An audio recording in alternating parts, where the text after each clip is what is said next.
Is full organizational buy-in essential for ESG leadership? Yes. Is organizational culture the main barrier to ESG progress? No. Does ESG leadership require going beyond regulatory requirements to drive industry change? Yes. Are the financial benefits of ESG leadership often underestimated? Yes. Do reputational benefits of ESG leadership outweigh financial investments? No. Do you think the transportation industry is making strides in improving gender equality?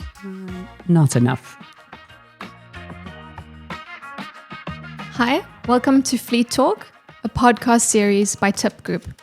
I'm Kerri Robinson, the host of today's episode, and today I'm speaking to Merei Wagenaar, the Executive Director of the UN Global Compact Network, Netherlands. Merei, could you please introduce yourself? Well, you said it already very nicely what my title is, but I'm the Executive Director for the network in the Netherlands. And we are supporting companies in their journey to sustainability. And for those listeners that don't know UN Global Compact, it's an initiative already 25 years old by the United Nations to combine the forces of the UN and companies to drive the SDGs and the sustainable principles of the UN. Can you tell us a bit more about the SDGs for those of us that are not aware? Yeah, those are the Sustainable Development Goals. They are targeted for 2030. There are 17 focused on different areas. So one of them, it's actually the things we all want for the world. So for example, the first one is to end poverty, to have a good well-being for people, to have health, to have gender equality, so there are all kind of different, so there's 70, so I won't repeat all of them, but I think they are a bit the business agenda for the world, Paul Polman from Unilever said once. And I think for business, it's really a nice compass to look at because they're developed with companies together. And they are more as an ambition, a dream where we want to be in 2030. So that Fantastic. As a short introduction to the SDGs. They sound very inspiring. What is something that most people do not know about you? Yes, it's always difficult what do people know. But something that I noticed that some people are surprised about is that I'm a chemical engineer from background. So working with governments and working with sustainability, sometimes they're a bit surprised that I studied chemical engineering. So that is really interesting. And how did you make the segue then into sustainability? Well, it was actually a long journey, but the seeds were already planted during my studies because already, years ago, I made a combination with environmental science as well. So coming from the side, more the technical side of environmental studies, that would be my way into the SDGs and everything what happens there. Because what's also nice now, I started at DSM, a big chemical company, and that was also a place where there were not a lot of females in the workforce. So I feel very related to all these technical fields where the women are a minority. Now, I'd love to pick your brain about ESG leadership and setting standards. From your experience, what would you say the most common misconceptions are that companies have in the transportation sector? Yeah, the first one, when I heard you say it, I was thinking, what misconception about sustainability in the transport sector? And I think people are sometimes there's a misconception that there's not happening so much in the transport sector. And I think the more I learned about the transport sector, the more I was convinced that there is change happening and there are quite some companies working on it. So that for me was a surprise, and I think would be good also to be more, how do you say it, to make it more visible what steps are being taken. But that's more about the transport sector. For me, transport sector is very important if you look at, for example, CO2 reduction. A quarter of worldwide emission is due to the transport sector, of course, by the transport sector, and 3/4 of it is from land transportation. So if you look at this immense challenge we have around the globe to reduce CO2 reduction, this transport sector is key. But coming to what are misconceptions there, it's maybe that electrification will solve everything. Yeah. I think that is a bit of a misconception. And I think also sustainability is more than just CO2 reduction. Sustainability is also about really a sustainable way of doing business. So it's also the social part. Yeah. How do you treat your own people? How is your supply chain? What about business and human rights? What about diversity and inclusion? So I think there it's much broader than just looking, we'll just get everything electrified, which is actually quite a challenge, but definitely. then it's ready, and then we don't have any other challenges left. Yeah, important to focus on all the pillars of sustainability. Yeah. And I think we're talking about ESG, so it's environment, but it's also social, and it is governance as well. Yeah, and also balancing the financial sustainability of certain initiatives. Can you share an example with us of how a company's commitment to sustainability transformed its operations or reputation? What I really like as an example is not from the transport sector, but it's a company in fashion, in work suits and things like that. It's a 5th generation family-owned business. And I think in the past they made something like towels or blankets or things like that. And they decided to really change their policy and really make it in a more environmental way and circular way. So they recycle their cottons in Turkey, and they make new uniforms out of it. And it transformed their way of doing business. And that's I really find them very inspirational, because they're no nonsense. They're just making a good product, but they make it completely circular now. And because of doing so, they put themselves very much in the picture. And instead of being a textile producer, getting their textiles from Bangladesh and wherever, they have this very close relation with a Turkey, this company in Turkey that makes the uniforms, and big names place their orders. So they made working gear for KLM, for Albert Heijn, for all the big brands, because those brands are looking for suppliers that are circular, that are having a focus on sustainability.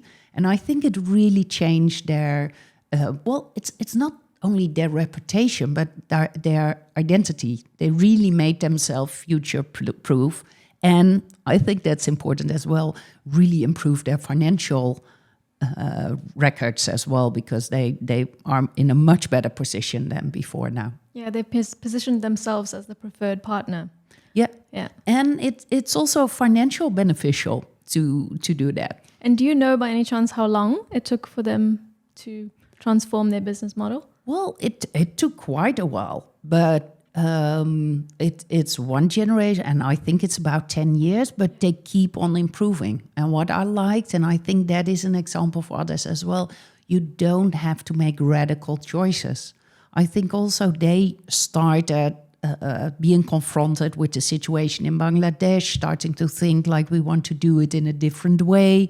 They made a pilot, they started to make little steps, and you don't have to change everything all at once.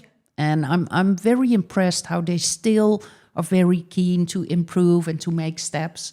And I think that is the spirit how you build a business. But I think most entrepreneurs know that already. Yeah. So this 5th generation company you just mentioned, can you tell us the name of it? Yes, it's Schrijvens Fashion, and Shirley Schrijvers is actually, the daughter of the previous owner, and she and her husband made this whole journey to change and transform the company. A really inspiring story. Yes, indeed. I really like that one. What would you say the primary challenges are for ESG professionals securing buy-in from different levels of the organization? Yeah, I think the biggest challenge is to get people to know about what the company is doing, why they are doing it. So to communicate a lot and to really get the buy-in of the employees. And an important part of it is to have the C-suite or the top of a company very involved and be outspoken about it. I think that is important. So being outspoken, and the second one, just have enough communication on what you do, why you do it, how people could be involved, because we see that if you do so, people start to be very proud of their company and want to contribute to the success of the company in this field. And then you have the buy-in also to make bigger changes or to go the extra mile. And do you have any specific tips for effective communication within ESG? No, I think it's very dependent on the culture of the company, but make it very practical. If you talk about, we just talked about the SDGs, which are very overarching goals about ending poverty, things like that. But you can also make things very concrete. What does our company do for our community? I know one of our members is sponsoring the football team. That is also something to be proud about, to tell about. There are small things, but I think it's good. And if you, for example, do the measurement of your CO2 footprint, it's good to compare it the years. And when it's lower than the previous year, it's good to communicate about it and to say, okay, this is what we do to make a step forwards in reducing CO2 emissions. But to make it concrete, like to make it something that you can just see, because otherwise you're talking about global goals far away, other countries. It has to be something that people care about. That's a great example. Can you elaborate a bit further? Yes, I think it's also about celebrating successes, what I just said, and making small steps. So not trying to reach an ultimate goal or a big transformation in one step, but just making small steps and celebrate when you achieve a certain goal. I think that is key as well. And what role would you say that leadership plays in fostering and maintaining an organizational commitment to ESG? Yeah, I think leadership is key. It should be really on top of their agenda, because if not, everybody senses like, this is fake, or this is just greenwashing, or they don't really mean it. I think leadership is really about having a vision, having a strategy and a direction where you think the company should go to. And well, if I'm thinking about an example, I always have to think about Paul Polman of Unilever. I think it's a well-known example, but the way he was able to change the direction of such a huge company and really get it into the veins of every part of the business, I think that shows his commitment and how he used his position to force that way. And looking now, many years later, and Unilever changed. They changed leadership twice even now. But actually, they're still very close to their core values and belief. They made it a little bit more practical. They changed, they had a very large set of goals. They made it smaller. But still, if I talk to people in the company, it's very ingrained in the culture. And I think that is great leadership, to think far ahead. Definitely. He really changed the course of that company's future. Yeah. What would you say the most common cultural obstacles are that companies face when implementing ESG practices? Well, I think it depends what kind of company it is exactly. But in general, what you see now, there's a lot of stress about legislation coming up. We haven't mentioned it yet, but you have the CSRD, CSR D. So there are a lot of questions, mainly for the bigger companies. But what we see that it's trickling down, and companies have to do something about it. So I think that is, it's not so much an organizational obstacle, but I think it causes stress in the ESG domain. And I think the challenge is how to change the focus from being in a risk area, like where we just have to tick the boxes and please, we don't want to have any lawsuits or anything else, to a positive agenda of chances, business chances, opportunities. So I think that is one of the issues. But a second one is as well more the short-term or the long-term vision in a company. I think if you have a strong management that really has a long-term vision, then it's easier to drive the agenda and to have a cultural change to move away from short-term financial targets. And of course, you have to be financial sound, because otherwise you don't have anything to invest or even to survive.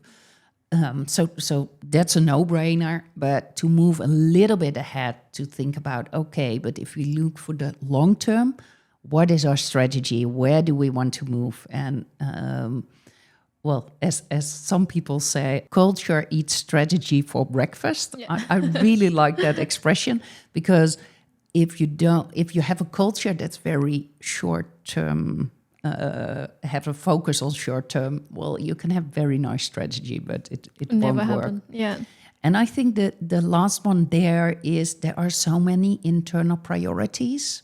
So also to have support, we're coming back to leadership, but to really have a strong support that this is important, to have time to think about these kind of things, to investigate, to do pilots, to implement. You need the support from above, from the top of a company as well. Yeah, and you touched on it a bit already. But how can you shift organizational culture to better align with your ESG objectives? Yeah, I think, the first one is from the management and the strategy perspective, but also to align your goals and your strategy with the ESG agenda or the sustainability, the SDG agenda. I think that is key. That I think the companies that are most successful were able to bring those agendas together and those priorities together, and they invest in the ESG agenda. And when you see it as an investment that has an outcome and not as like a lot of costs without any purpose, you have a complete different mindset there. And I think that's also becoming a requirement under the CSRD, at least, to align your corporate strategy. Actually, yeah, it is. And I think this is what we see with quite some of the companies that work with us. They start working already on the different plans for the CSRD. It's obliged, but a lot of companies voluntarily already start working. Like, how can I implement this strategy, and what are logical steps to take? It's not all rocket science, but to put that all in a plan. And also, not everything has to be done this year. I mean, you can just take a couple of years and phase it in. Phase it in. If you start early, there's no rush, but it's good to start now. I think that's the main message. That sounds really interesting. Can you elaborate a bit further? Yes. Well, I think that is like the first thing to work on, the integration of the values, and then you could also engage your stakeholders, because stakeholders, employees, but also people around the company, your clients, your supply chain, they have all a vision on what your business is doing, and they can help to move your agenda further. So I think that is an important one. And maybe one I didn't mention, but then we're at like 3 phases. Of course, you first start with increasing awareness and just tell about and why you're doing it and why you think it's important. So if we make 3 steps, it would be raise awareness, communicate about it, integrate it in your company's values, and engage your stakeholders. And would you have any different advice for companies trying to maintain their organizational culture, which has a strong ESG focus during economic downturns or difficult operational periods? Yeah, I think that is that's a very nice example or a nice question to think about, whether that's different for them. Well, they did the first step already. They have but I think you have to go back to your core values, keep on emphasizing them, because what I see sometimes is that you put them down, you write them down nicely, you do all the cultural session, the company goes great, it really works on it, but then it fades away a little bit. But you have to keep putting it on the agenda and not think, oh, I did this one, tick that box, and I'll forget about it. So we briefly touched on the CSRD and the CSDDD, and I would love to know from you if you think it's necessary to go beyond the regulatory requirements in improving the ESG performance of your company.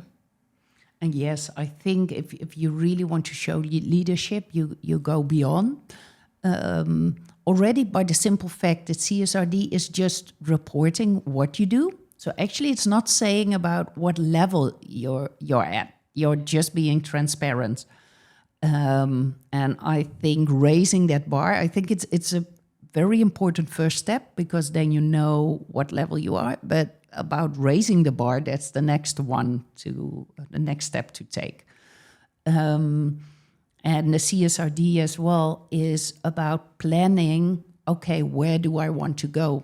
And what we see is that companies that raise that level are much more future-proof, because when companies are coming and asking you about, okay, what are your ambitions? What are you doing? You have an answer already. And you don't have to immediately have something ready. You can say, well, we're working on it. These are the steps. We're having, a 2-year plan to get everything in place. And I think that is really powerful. So that is one thing. And I think it will also come to companies anyhow. If you look at the supply chains, and transport is very important part of the supply chain of a great many companies. I already mentioned some example of bigger companies, but they're all looking in their supply chain. Let me put it differently. We know that the bigger companies looking at the CSRD, and that they have an expression to say double materiality is, okay, where are the risks for a company, financial risk and ESG risks. Only 3% is in their own business. They call it scope 1 and 2. So it's in their own plans or in their own companies, operational parts. But between 90 and 98% of their impact is outside their own company. So that's somewhere in the supply chain, whether they're their customers or the suppliers or the transport. So they are looking, they set goals, but they are looking at their supply chain. Okay, what suppliers could help me reach those goals? So it's a huge business opportunity to be able to serve, the bigger clients that really want to have a better, environmental performance or another sustainability performance. So I think that is key in why it is good to be a front runner and to show leadership, besides, of course, the moral implication. we didn't even talk about that yet, but that the way you want to be perceived as a company, the way you want to contribute to your direct surroundings, but also what kind of legacy do you want to have as a company.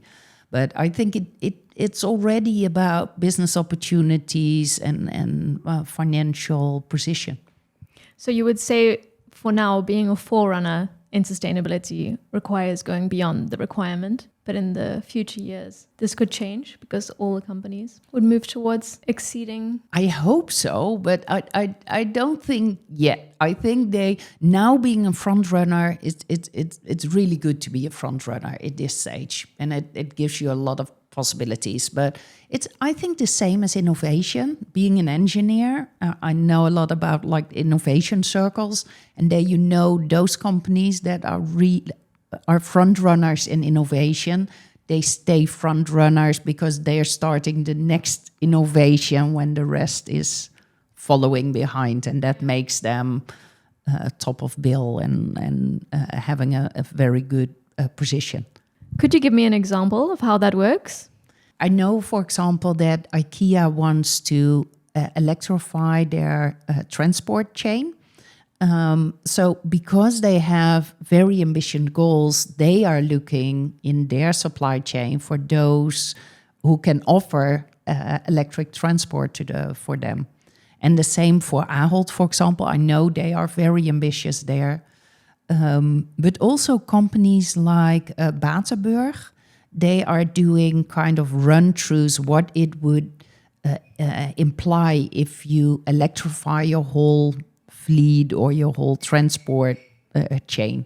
So these kind of examples are companies that are moving forward, and they're working with, clients and suppliers that are in that same, have that same ambition. So sort of a value chain approach. Yeah, I think that would be great. And I think that is exactly the challenging part of this transition, that no company can do this alone.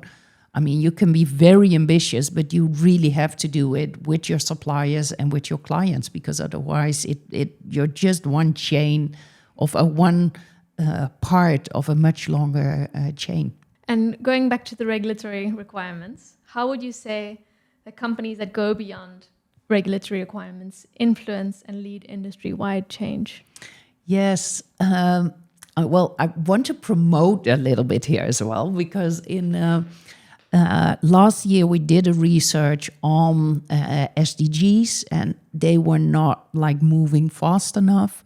So for that reason, we looked into what are the key drivers, where can you have the biggest impacts? And with our global colleagues, they came up with 5 areas where you can really show a larger ambition. And they called it Forward Faster. And there are 5 areas. So one, of course, is climate. And very particular, you could, as a company, just sign the Science-Based Target Initiative. They have a complete roadmap for the transport sector. And by signing either the near-term, but better, the net zero ambition, you can prepare a roadmap to be ready or to really strive for net zero, for example, in 2050. And you calculate down what you have to do now, track that. They will verify it in a scientific manner, so that there's no greenwashing, that what you say is really true. And I think that is key for ambitious companies to go that path. So I think that is one of the examples on climate. There is one target, for example, on gender equality, whether it's a percentage of female in leadership positions or equal pay for equal work. So that's in that area that really pushes the SDG forward, and living wage is the third one. The fourth one is on sustainable finance. We talked about that already, about integrating your financial systems and investments with the ESG agenda and the SDG agenda. And the last one is on water. I think maybe for the transport sector, a little bit less relevant, but for world, very elemental to be protective of our water resources. So I think these areas, we have companies, and I know IKEA and Unilever are signing these forward, faster pledges to show that they're ambitious and to put some really concrete targets on these points. Why do you say that the financial benefits of ESG are often underestimated? Yes, what I mentioned before, I think that there's a lot of focus on risk and compliance. And I think if you look at the upside and opportunities that it generates, that it's people are underestimating that. And for example, quite some of the investors are also requiring that you have a strong ESG agenda. And that has its reasons as well. They do see that those companies that have a strong ESG agenda are future-proof and have a sound financial record for the future. So I think that there could be more attention to what are the benefits in a financial way instead of like what are the costs only. Yeah, definitely. You mentioned that the reputational benefits of ESG leadership do not outweigh the financial investments. Can you tell me a bit more about your answer? Yes, I think it was a bit too tickle, but I think the thing is that it's not about reputation. Reputation, it has a lot of connection to greenwashing. Like it's not your real strategy, but it's just your reputation. And I think the core should be that you go for a sustainable strategy for the long run and the benefits there. So what I just mentioned, like the financial benefits, you have the business opportunities that it will create. So in that sense, I said it wouldn't outweigh, but I think reputation shouldn't be the biggest thing on the list to achieve. For me, I think also the benefits that it has for attracting personnel, your human resources. I think we didn't even talk about it, but the part to have a good ESG policy in place really especially for the new generation is very attractive for people to start working with your company. Talking about personnel, you mentioned in the starting conversation that you don't think that the transportation is doing enough to close gender inequality in the industry. Can you tell me a bit more about that? Yes, also that was a bit to tickle, to spark the conversation. But I do think in general that we could do more for gender equality, especially in those sectors where it's really a minority group. And there are like easy steps to take. And I discovered that quite a lot of companies are not aware of it. Starting, of course, with highlighting role models, having more female role models in any business. So it's not only about top position, it's also in other places on the workforce. But also, for example, there are tools to look at your vacancy publications. If you make a publication of a vacancy, you can make them non-biased so that they are also attractive for female people, women reading the vacancy and thinking, oh, maybe I would like to work in the transport sector.